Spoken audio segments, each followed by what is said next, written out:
Okay, so I'm gonna start doing car videos now because I don't like the setting in my room because the lighting is really off.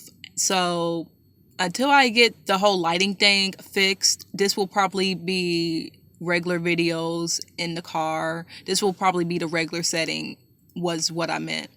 But there are a couple of things that have been going on for the past couple of weeks. First of all, I just want to get this out of the way. Get out. Well, first of all, there was controversy surrounding Samuel Jackson because in an interview he said, what if African Americans actually played African Americans? And what he meant was the actor Daniel Kaluuya, I believe that's how you pronounce it. If I get it wrong, correct me. But the actor in Get Out is British. He's Black British. And I believe he is Nigerian. Well, Samuel Jackson said, although Get Out was an excellent film and he knows Daniel Kaluuya, he just feels as if more African Americans should be playing historically African American roles, such as Selma. We had two Black British actors. One was biracial and light skinned, playing Coretta Scott King, which I found to be quite problematic because to conflate every light skinned African American with being biracial or mixed is definitely problematic. I haven't seen Selma yet, but I will see it eventually. It's not like I have a problem with British people playing African Americans, but I do find it problematic for a lot of Black British people to play roles that are historically about a specific oppressions African Americans face. And then there are so many non-African Americans that feel as if what African Americans went through is something that relates to all of the diaspora's experience. As if to say, like, well, your experience is so generalized that we can just claim that it's our experience because you don't really have a culture, you don't really have a specific oppression that represents your history, your identity.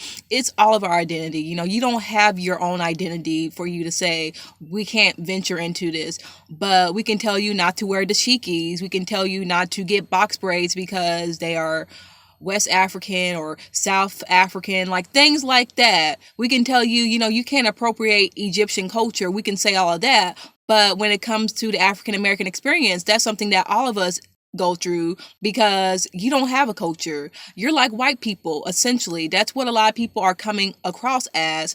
And that's why I am critiquing a lot of Black British people on Twitter because there is this unnecessary diaspora war between African Americans and Black British. And honestly, since I have a lot of Black British followers and I do talk to a few, some of like my closest followers are Black British, I'm looking at it like, where did this diaspora war between African Americans and Black British come from? Because to keep it 100, Black British people really have no reason to hate African Americans. I'm going to say this. Black British people, for the most part, don't have a reason to hate us. So I do think it's inaccurate to say that Black British people are like U.S. immigrants that have this superiority complex over African Americans because it's just not accurate. And then there are a couple of African Americans who act as if Black British people don't have a culture, and most of their culture is basically white Americans or no, white British people appropriating Black Americans, which is true, but then they project that onto Black British people that do have their culture, like grime, garage, I believe EDM, electronic dance music, like a lot of that comes from Black British culture. So it's not to say that Black British people aren't problematic towards African Americans because I do feel a lot, like not a lot, but some of them are. It's not to the point where I'm going to sit there and say I hate UK Twitter, I hate Black British Twitter, because for the most part, I have never encountered a Black British person that really had anything negative to say about African Americans, unless it was something that was directly about Black British people in a negative light. But I do feel as if there are some Black British people that need to acknowledge that, yes, there are a lot of people in the diaspora who steal from African American culture. And I'm not saying it's the same thing as white Americans stealing from us, but African American culture is probably the most stolen culture out of this entire world, to the point where there are Native Africans who feel as if, well, we can't really appropriate from your culture because we are basically your ancestors. You come from us. So we can take elements of hip hop and put it in our music. We can take elements of rap. We can sit here and act as if Beyonce represents all of us in the diaspora and get offended when she doesn't do concerts in our homeland, because African American culture is basically all of our culture, and it's the same ideologies that white people or non-black POC have, and that is very problematic.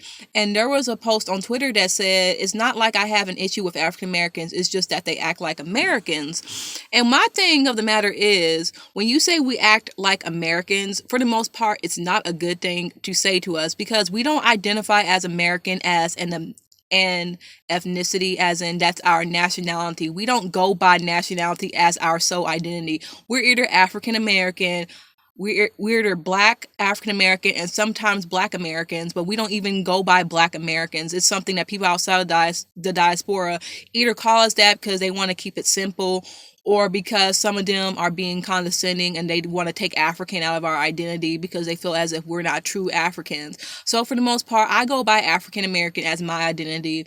I go as black by my race. And when we are talking about like African diaspora as a whole, I do go by African as my continental ancestry. But I'm not going to sit there and say, yeah, like I'm indigenous African, I come from like this specific cultural group, that's something that I'm a part of. No, we're not saying that's our culture, but that's saying that that's something that we have claimed to, because that is who our ancestors descend from. Like we know that we can't really claim Igbo or Yoruba as our culture, as something that we practice. We know that. No one ever said that. Like, it's not like African Americans are sitting here, well, it's not like a lot of African Americans are sitting here saying that, oh, I hate these people just walking back and forth. Anyway, it's not like African Americans are sitting here saying like, yeah, that's our culture and we practice it and like we know everything about it. But a lot of people are doing research and they are taking elements from it because it's something that they feel was stripped from them. And I feel that you can critique that without feeling as if, no, they don't have any claim to our culture because you haven't been in our land for so many centuries that it's not yours. And as I said, there are so many non-African Americans that feel as if African American culture is something so generalized that anyone can just participate in it. And to sit there and say we have an American mindset, but then don't want to acknowledge that you have a colonial mindset about African Americans is to be dishonest. Because if we're going to keep it real, these are Black Europeans calling us Americanized. These are Black Europeans telling us to check our westernized privilege. But you're in Europe. It's not like Europe and North America are far off from westernization, all of that type of privilege, because let's be real. We all live in probably the richest continent in the world and the widest continent in the world. So I don't understand why a lot of Black Europeans feel as if, well, because I am directly African, I can sit here and act as if you have Western privilege because you're not directly African, even though I live in England. Like that doesn't make any sense. It doesn't make any sense. And a friend of mine on Twitter even asked this South African woman, how do we have American privilege when we've been here for so many centuries, but then first generation Africans don't have American privilege? I mean, I do understand what people mean, but to sit here and be someone that lives in America and say African Americans only have American privilege, but no other Black person does, it doesn't make sense to me. So that's why I was going hard for Samuel L. Jackson, because I felt as if so many Black British people were gaslighting him, just invalidating his experience as an actor for nearly 40 years. This is a man who has started off playing stereotypical African Americans, the quintessential nigger, the thug, the hood rat. And he moved up to being one of the most top billing actors in America. And for so many Black British people like John Boyega to discount that and say, Samuel Jackson is just a crazy old stupid Black man that doesn't know what he's talking about, he needs to get rid of his slave mentality. It's very problematic because John Boyega, you are Nigerian. You aren't even a Black British person who is of Afro-Caribbean heritage. It's one thing if you're someone that is a product of transatlantic slavery, like there are a lot of Black British people who are because of being immigrants from the West Indies. I know a lot of Black British people who are Jamaican, Trinidadian, Most people that I've talked to from Black British Twitter are actually Jamaican. But John Boyega isn't any of that. So for him to definitely appropriate a term that really is something that people of the transatlantic slavery descendants, whatever you want to call it, use to refer to Black people being coons, you had no right to say that. That was a very anti-Black tweet that you retweeted, John Boyega. And I don't have a problem with you, but there are people I follow on Tumblr who do have an issue with you, who feel as if you have this ideal that if we just work hard enough, then we can not be discriminated against. And that is very problematic, John Boyega. So, like I said, I have to come for you because that was unnecessary. And then for you to put that "we are the diaspora" tweet of this Black British or African American argument is so stupid. Because when I saw that, I thought, I hope he's saying that it's stupid to discredit what Samuel Jackson is saying and to turn this into a diaspora argument. But then I saw the tweets that he retweeted discrediting Samuel Jackson's statement. So, you're in timeout. You're not canceled, but you're in timeout. But this morning on Twitter, I did make a thread about how people in Europe cannot sit here and say African Americans are so Americanized when, as I said, you live in Europe. And if you're going to acknowledge that we are surrounded in whiteness, then you're going to acknowledge that as well. You're going to acknowledge that, especially when you live so close to people who are direct descendants of our colonial ancestors, as in British people. Like, if you don't know this, African Americans, most of us come from British colonists or Scottish colonists. I would probably say from my dad's side, I'm probably Scottish of that, origin. I'm African American, but if you were to like break down my ethnicity, I would probably tell you African American, Nigerian, Scottish, all of that. That's like my last name, hello. But don't sit there and say, oh, African Americans are so close to white people, so they are these white Americanized or whitish group of people, but then we're not, even though we basically have the same type of connection. But yeah, that's basically the whole thing with this whole controversy around Get Out. Like, oh, should a Black British actor really be playing an African American? If I were a casting director, I'll get an African American. Simple as that. The storyline literally says it's about an African American man, not a Black man, but an African American man. Do I feel as if Lupita should have been playing Patsy in 12 Years a Slave, or Steve McQueen should have directed 12 Years a Slave as non-African Americans? They are terrific. Lupita is beautiful. She's a great actress. But would I have cast Lupita? No, I would have cast an African American woman who is dark skinned. Okay, because there are so many African American women that look like Lupita.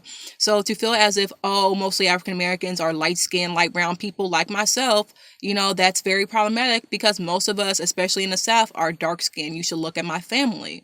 So I'm not sitting here knocking Kaluuya's acting because he did excellent. Like, he really, because I feel as if he really understands the African American experience. He even said, I understand, I relate to it, so that's why I took the role, because I understand African Americans. So he really made me feel as if, wow, like he's really going through this. Like, this is a movie about an African American's experience. So no, I'm not saying I have an issue with Black British people playing American movies, but I do want to end this trend of let's cast Black British actors to play African Americans because they are just so talented and they are cheaper and all of that, when you don't really want to hire African Americans because you want to keep discriminating against your own Black people while pretending that you don't have a problem with Black people by going outside of African American culture and picking Black actors who are from different ethnic groups and saying, see, we're not anti-Black. These are the good Black people we are hiring. They are smart and hard workers. And then there are Black British people who are gaslighting African Americans and saying, the reason why we get these roles is because we work hard, and it's easier for us to get roles in America than it is to get roles in England. And I feel as if, but you're not acknowledging years of oppression and discrimination towards African Americans in Hollywood. Yes, you may have it easier here, but we don't. African American actors don't have it easier getting roles. it's very difficult to get roles in Hollywood.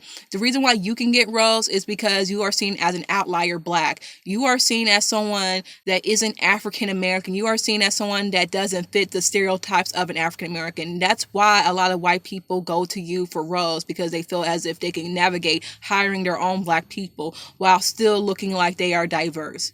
I'm going to keep it 100. I have nothing against that, but for Black British people to sit there and gaslight African Americans and say, your experience isn't unique, it isn't special, you have no right to sit there and say that we need to be sensitive and we need to respect it because we just want to honor you by playing your oppression.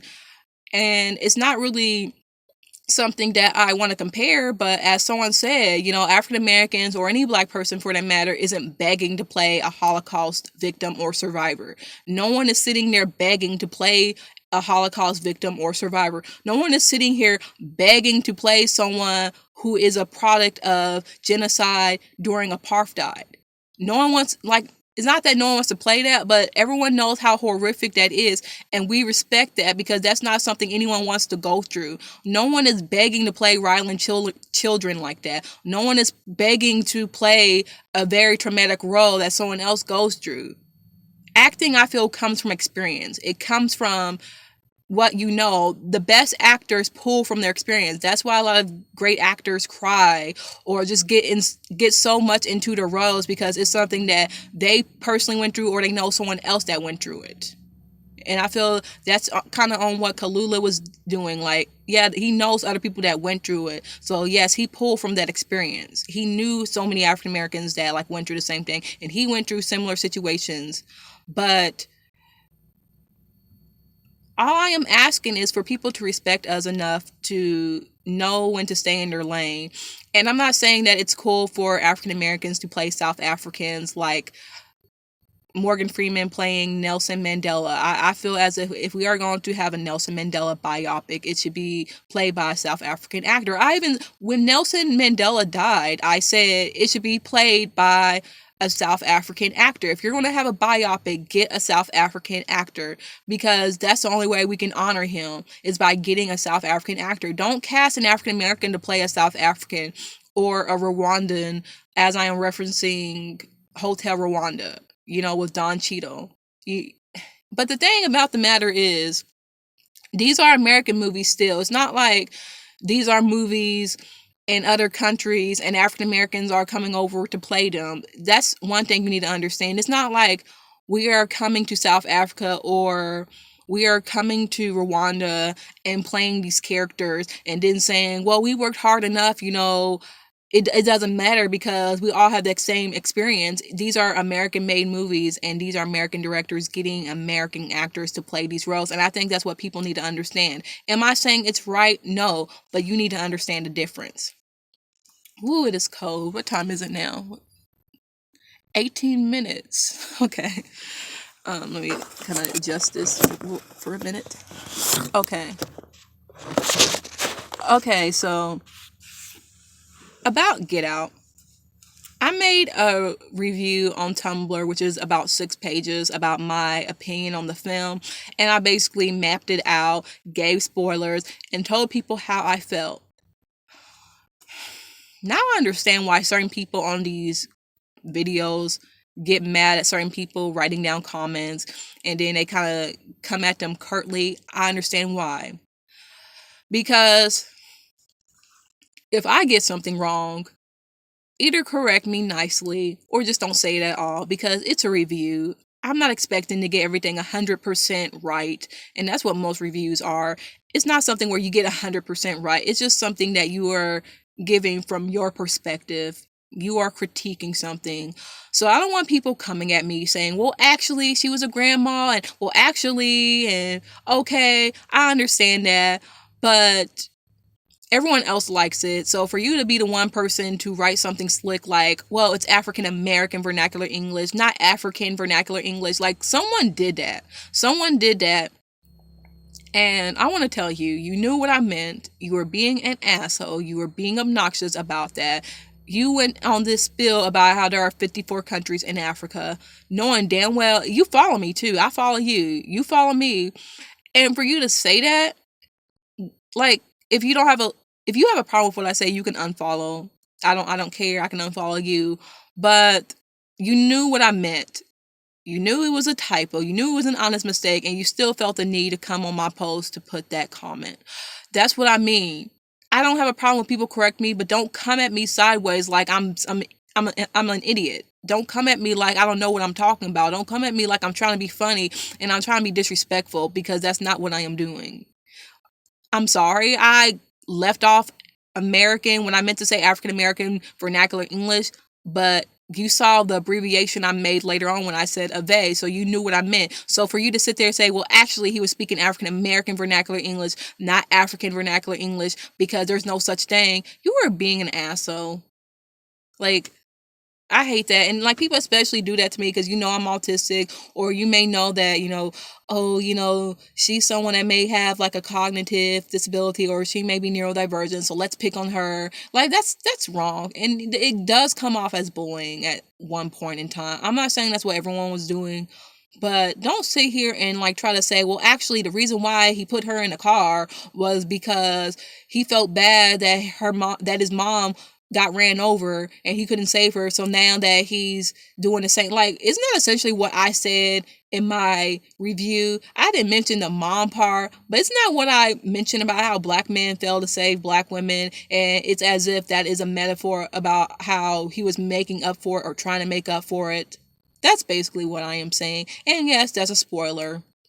I'm going to put the spoilers in the title anyway, so people will know not to like get into it. Should have said spoiler alert earlier, but oh well. But yeah. Also, India Westbrooks, bitch. India. I want an apology from you, because for you to make that Snapchat of you spraying that suntan lotion on that little black boy and saying, no blackies, bitch. And then you are the same girl that said you got bullied in high school too, and that's why you were suicidal. Yes, you are that girl. But let me tell you something, India, because you did say that the reason why girls bully you was because they were jealous of your looks. I can probably guarantee what those girls look like. Let me tell you something. I'm sorry that you went through a bullying experience. I'm not trying to invalidate the fact that you were suicidal, because I understand how that feels with being bullied and all of that. But you telling that little boy that is going to make him go to school and only prefer girls that look like you while harassing dark-skinned girls, and then those same dark-skinned girls are going to quote unquote bully the light-skinned girls, and girls like you are going to wonder why dark-skinned girls hate light-skinned girls, and it's because of shit like this. You, especially as a light-skinned woman, shouldn't be saying such a thing. I can see if a dark-skinned person were to make a joke like that, because I hear dark-skinned people say, ooh, I look black, but I can't really say anything because they are dark-skinned, but they really shouldn't be feeling that way about themselves. But it's not like you are a dark-skinned woman saying that. You are a light-skinned woman with conventional beauty privilege telling a young black boy that looks up to you, yeah, no one wants people of your skin color. So, I'm going to spray this tan on you. And I want an apology. I want you to confirm that you told the boy that you were only joking. I want you to do that, India. I really do. And I'm not saying this because I have a problem with you, because I follow you on Instagram and I followed you on Twitter and Snapchat. But this was just too much, India. Like, I want an apology. I want you to make a statement about how colorism is bad. We are all you don't even have to sit there and act as if light skin privilege is a thing. I just want you to say that dark skin is beautiful. I want you to make a statement, because that was terrible, India. That was really terrible. And I was disappointed because I didn't want to believe it. I thought people were just lying and hating on India and making stuff up. Because sometimes I get people in my inbox saying, oh, your light-skinned fave did this, said this, but there's really no proof of her actually saying that. But now I can see what people are talking about, because people did that to me with Cardi B, and I didn't believe them at first. But once I saw the cockroach comments on Cardi B's page, then that's when I thought, okay, well, she's bad news, so she's canceled. But yeah, and the thing about this is a lot of black boys come from parents of lighter mom, darker dad, and then they believe that they have to get a light-skinned girl to evade colorism and anti-blackness. So the boy is going to think, well, if my dad married this light skinned woman, then I have to marry a light skinned woman. And so many dark skinned men feel as if light skinned women and dark skinned men go together. But then they have a problem when it's a dark skinned woman and a light skinned man, or a brown skinned woman and a light skinned man. Like, people always want to say, oh, you always like the light skinned guys. But then they have no problem when they date lighter skinned girls, and that's all they date. I date people of all shades and color. I don't care. I don't care. But to sit there and make fun of a dark skinned girl or a brown skinned girl because her boyfriend or friend is light skinned, it like dark skinned men do it all the time where, ooh, why do you want to date the light skinned guy? But yet have no problem dating a light skinned girl because dark and light just go together. The misogyny, the misogyny war, the entitlement, it's all there. Black patriarchy, all that is there. So yeah, India, like, look at what you are encouraging, look at what you are perpetuating. I just hope you learn from this. And the reason why I even followed you in the first place was because you were posting so many pictures of dark-skinned black girls and just reaffirming their beauty. And for me to hear this, it's just something that I did not expect from you, of all people. And another issue, Miss Jackie O as well, because I was following Jackie O. I still follow her. Like, I'm not like gonna unfollow these people or cancel them or anything. But Miss Jackie O has a guest appearance on Nick Cannon's Wildin' Out, where, you know, she's one of like the cute girls, the racially ambiguous light skinned girls, that certain look. And I followed her because I thought, oh, she's really pretty. She looks like Faith Evans, like she's gorgeous. And she had made a comment a couple of months ago, like maybe 6 months ago or so, asking like, why are dark-skinned black girls offended when light-skinned girls date dark-skinned guys, or when dark-skinned guys date light-skinned girls.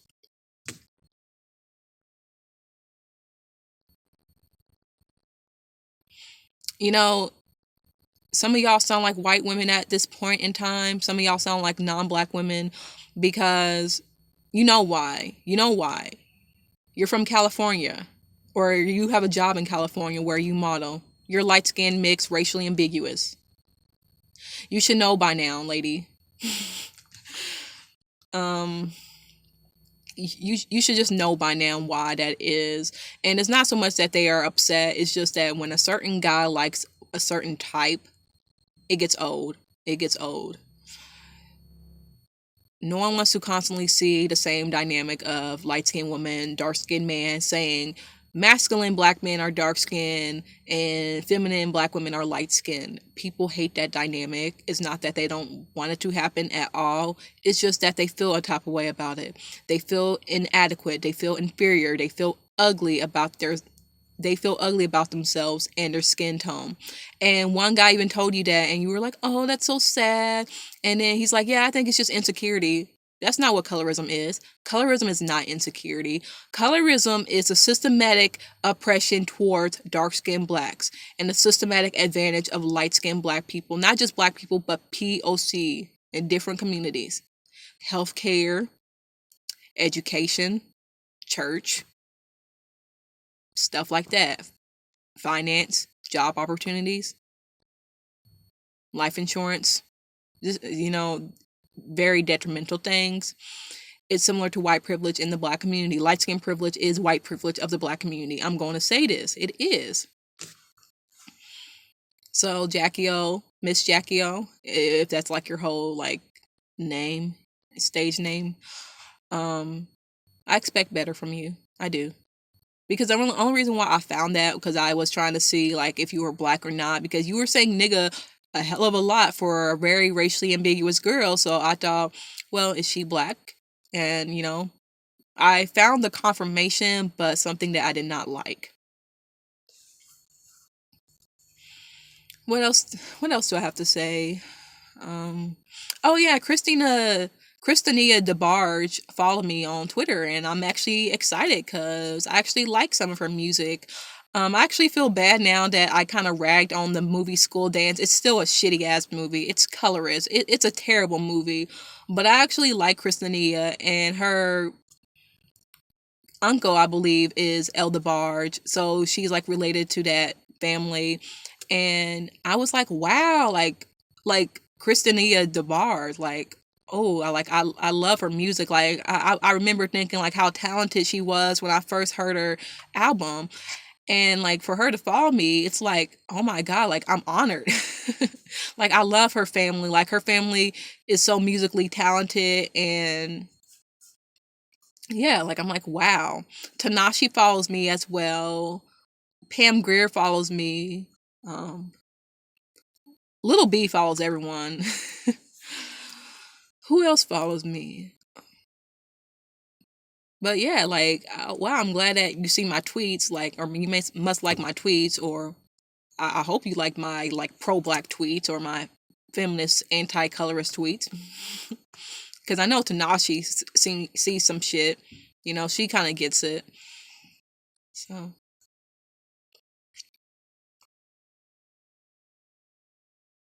I don't know what else. I wanted to say something else, but that seems to be it for now. So peace out.